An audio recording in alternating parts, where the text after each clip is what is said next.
Lohardaga seat पर जीत हासिल करने के बाद अगर बात करेंगे तो जो 5 ट्राइबल सीटें थी जिसके बारे में लगातार जिक्र हो रहा था और जीत के बाद फिलहाल कांग्रेस भवन में भी काफ़ी ज़्यादा खुशी जो है वो देखने को मिल रही है। और यहाँ पर खुद मांडर के विधायक शिल्पी नेहा तिर्की हम इनसे बातचीत करते हैं। जो आपने कहा कि कुछ फर्क नहीं पड़ने वाला, त्रिकोणीय चुनाव कुछ नहीं होने वाला है, सीधे सीधे टक्कर है इस बार।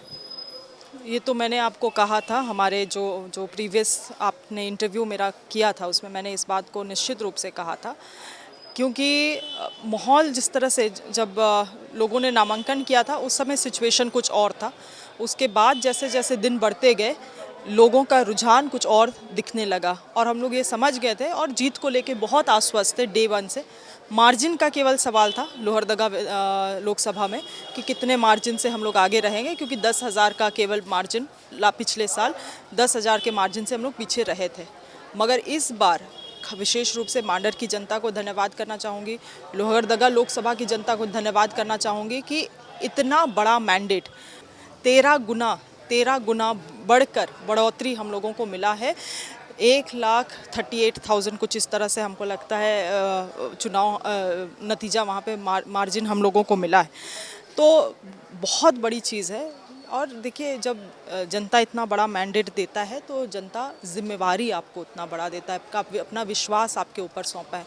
तो मैं आशा करती हूँ कि हमारे जो कैंडिडेट सुखदेव भगत जी यहाँ से जीत के जा रहे हैं, कालीचरण मुंडा जी हो या चाईबासा से आपके जोभा मांझी जी हो, राजमहल से आपका विजय हंसदा जी हो, नलिन सोरेन जी हो, ये झारखंड के मुद्दों को विशेष रूप से आदिवासी, दलित, पिछड़ा और अल्पसंख्यकों के मुद्दों को वहाँ पे पटल में रखने का काम करेंगे। एक जनता के बीच में एक नज़रिया भी फिलहाल देखने को मिल रहा है कि जिन मुद्दों को लेकर के आप गए थे उनके पास, चाहे वो यहाँ पर सरना धर्म कोड हो या फिर यहाँ पर 32 के खतियान की आप बात करते हैं, तो कई जो यहाँ पे जो मूलभूत परेशानी थी कहीं ना कहीं उसी का फ़ायदा आप लोगों को इन 5 ट्राइबल सीट पर मिला है। देखिए उसका फ़ायदा के साथ साथ आप देखिएगा, फ़ायदा मैं नहीं बोलूँगी। देखिए पिछले 10 साल में, जैसे मैं उदाहरण देती हूँ आपको लोहरदगा लोकसभा का, 15 साल से वहाँ पे सांसद रहे सुदर्शन भगत जी। केवल और केवल मुझे लगता है वहाँ पर केंद्र के वो टट्टू बन के रह गए, केवल और केवल केंद्र के टट्टू। और उनको इतना विश्वास, आत्मविश्वास हो गया था कि मोदी जी के नाम पे तो मैं चुनाव जीतूंगा ही। आज तक आपने उनको कभी भी पटल पे झारखंड का बात को रखते हुए नहीं देखा होगा। जिन लोगों के वोट से वो जीत के जाते थे उनके बातों को नहीं रखते थे, जनता के बीच में नहीं रहते थे, जनता के लिए उन्होंने कुछ नहीं किया। और इससे त्रस्त होके 15 साल के बाद लोहरदगा लोकसभा की जनता ने भाजपा को छुट्टी करने का काम वहाँ से किया। और निश्चित रूप से जब रांची झारखंड आए राहुल गांधी जी या प्रियंका गांधी जी, आदिवासियों के लिए उन्होंने बातों को जो रखा उससे भी लोग, आदिवासी जनता जो है वो प्रभावित हुई। और यही कारण है कि वोट देने का भी काम किया, विश्वास देने का काम किया कांग्रेस के ऊपर।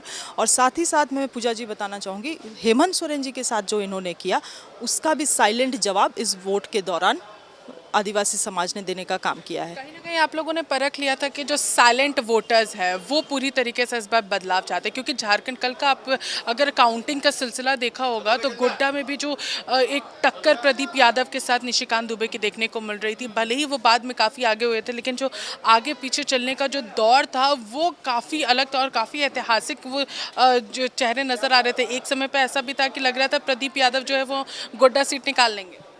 देखिए आपको हम बतलाना चाहेंगे, बहुत निडरता से इस बात को हम आपके मीडिया चैनल में रखना चाहेंगे। आपने जो बोला साइलेंट वोटर्स का बात, मैं आपको बतलाना चाहूँगी, ऐसे लोग हैं ये लोग, ऐसे किस्म के लोग हैं ये लोग कि वोटर को इस हद तक डराने का काम कर रहे थे कि लोगों को बोला जा रहा था कि अगर आपने कांग्रेस पार्टी में वोट दिया तो आपको समाज से बहिष्कार कर दिया जाएगा।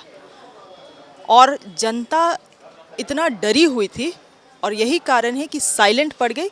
मगर जनता सर्वोपरि होता है पूजा जी, लोकतंत्रता में, इस भारत देश में। और अपना जवाब वोट के माध्यम से उन्होंने उस धमकी का देने का काम किया है।